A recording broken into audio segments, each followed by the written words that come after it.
Please subscribe our channel and press the bell icon for latest updates. मैं हूं आपका दोस्त और होस्ट धीरज दास। इतिहास में लड़ा गया एक ऐसा भयंकर युद्ध जिसने एक जीते हुए सम्राट को बना दिया संत, एक क्रूर राजा को धर्म की राह पर चलने को कर दिया मजबूर। 261 ईसा पूर्व जब पूरे भारतवर्ष पर मौर्यों का राज हुआ करता था, पश्चिम में आज के काबुल से, पूर्व में रेंगून तक, उत्तर में विशाल हिमालय से लेकर दक्षिण में मैसर तक मगध राज हुआ करता था।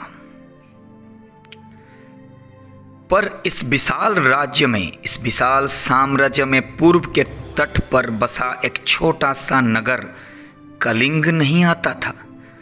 मगध सम्राट अशोक की दृष्टि पड़ी कलिंग पर, जो कभी नंद वंश के राज्य में आता था। चंद्रगुप्त मौर्य के हाथ मिली पराजय के बाद नंद वंश का पतन हुआ और मौर्यों का दौर शुरू हुआ, पर कलिंग को मिली संपूर्ण स्वतंत्रता। चंद्रगुप्त मौर्य और उनके पुत्र बिंदुसार कभी कलिंग को अपने राज्य में शामिल करने का बहुत प्रयास किया, परंतु वे इसमें सफल नहीं रहे।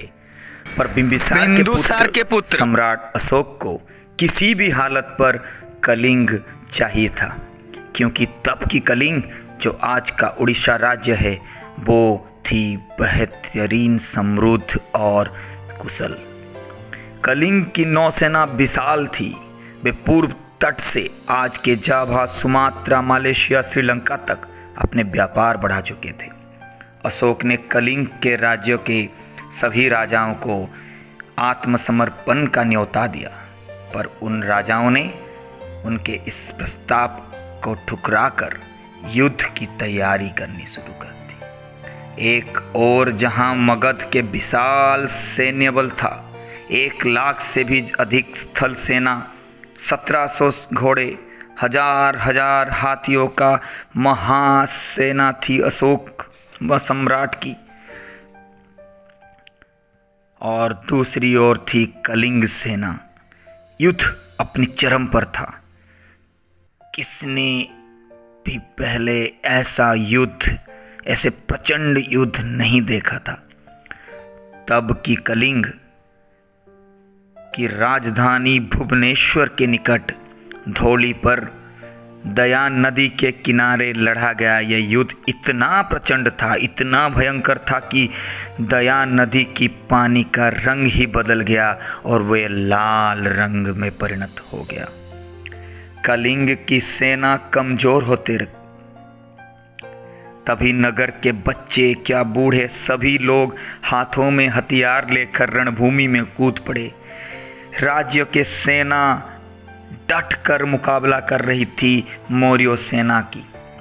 एक समय तो ऐसा आया जब मानो मौर्य सेना परास्त की कगार पर थी, पर ऐसा हुआ नहीं, क्योंकि खुद राजा अशोक सम्राट ही अपने सेना की कमान संभाल हुए थे। उनके पराक्रम और उनके योजनाओं के आगे कलिंग सेना टिक नहीं पाया और आखिर कलिंग मगध में शामिल हुआ। अपनी पूर्वजों का सपना पूरा कर सम्राट अशोक खुशी और गर्व से फूले नहीं समाते, पर ये खुशी शीघ्र ही गम में रूपांतरित हो गया जब सम्राट के कानों पर लाखों यतीम बच्चों की किलकारियां, विधवाओं के प्रलाप और चारों ओर हाहाकार सुनाई पड़ी। पूरा कलिंग राज्य मानो ध्वंस सा हो गया था।